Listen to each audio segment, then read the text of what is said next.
All right, so what you're seeing here today are the ultralight bind and fly whoops that is currently on the market, and these particular ones are going to be the 65mm category. So on the left we have the BetaFPV Air65 Race Edition, and in the middle it's going to be the newbie drone Hummingbird V3.1 Race Edition, and on the right it's going to be the good old faithful Mobula6 2024. And in this video we will be comparing the specs one by one, sticking strictly to what is on the paper, so there is not going to be personal opinions here, just straight facts. And because of this we will not be discussing the performance, since I think this is highly subjective. So by the end I hope you will be able to know which one is going to be the best one that fits in one of your collection. Let's get going. Okay, so the first thing we're going to be comparing is going to be the frame.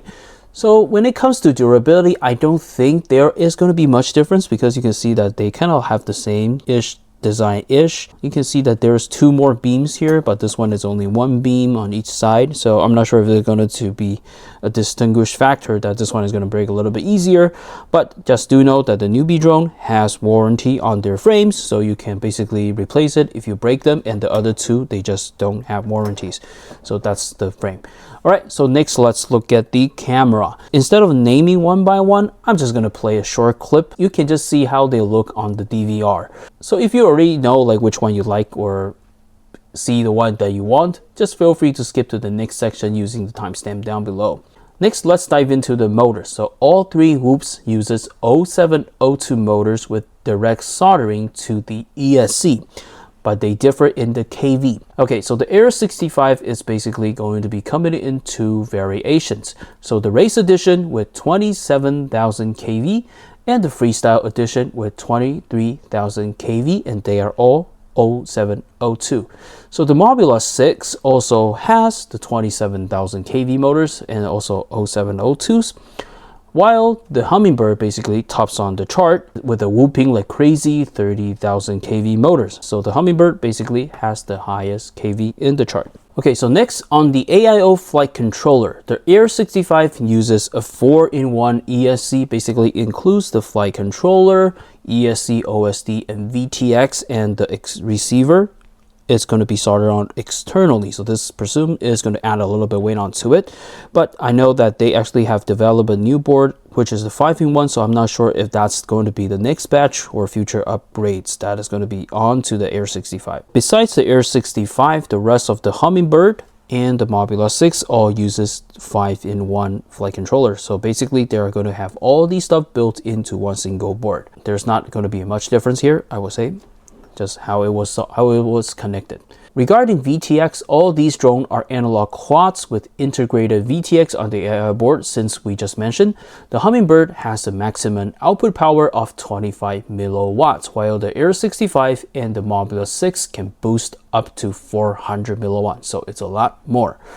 So for the ELR's receiver, the Air65 and Mobula6 uses UR-based receiver, and the Hummingbird Race Edition still uses the SPI-based receiver. So these receivers are all going to be performing good, considering they're just whoops, so you shouldn't notice much of the difference. The main difference is going to be lying in the binding method and the firmware update management. It's going to be a different software and a different method. That's something that you just have to know. So if you need a step-by-step guide as of how to set up each of these, below are going to be a detailed setup guide as to show you how they are done. All right, so the next up is going to be power plugs, and they finally all uses either BT 2.0 or the A30 connector, which are basically top-notch for 1S whoops. So BT 2.0 and A30 are basically interchangeable, so you can plug both batteries to both plugs. So there isn't much comparison here, so since they're all upgraded. So if you wanted to really like pick on things, that you can just probably start comparing how long the cables are, but this is something that you can just modify yourself, so not a big comparison. So moving on to batteries, so they all fit the standard 1S battery like the BetaFPV BT300, Tatsu BT300, and the Lava 260 and 300. So for charger, the Vifly Oopster is going to be your best bet to charge all these battery without any issues. So yeah, they all uses the same size of battery because they have the same size of the tray. Next, let's talk about weight, the most important aspect as of tiny whoops. So The Mobula6 basically weighs at 17.8 grams and the Air65 at 70.1, and the Hummingbird Race is the lightest at 16.50 grams. So this is super light. Lastly, the last comparison part, let's talk pricing. So this is probably the most important determining factor when you're buying something, right? So price is always the most important. So the Mobula6 is the most expensive, currently market with the MSRP at $114.99. So the second one followed by the Air65 is going to be $94.99. And the Hummingbird Race is the most budget friendly at $89.99. So newbie drone seems to be targeting the budget market very, very aggressively in the wars. Okay, so basically that's it for this quick comparison. By now, I hope you have a better idea of which whoop belongs better in your collection. And actually, please let me know in the comments of which one you will wanted to choose. So if you enjoyed this video and wanted to see more, smash that like button and subscribe to the channel. And I will see you in the next one. Bye for now.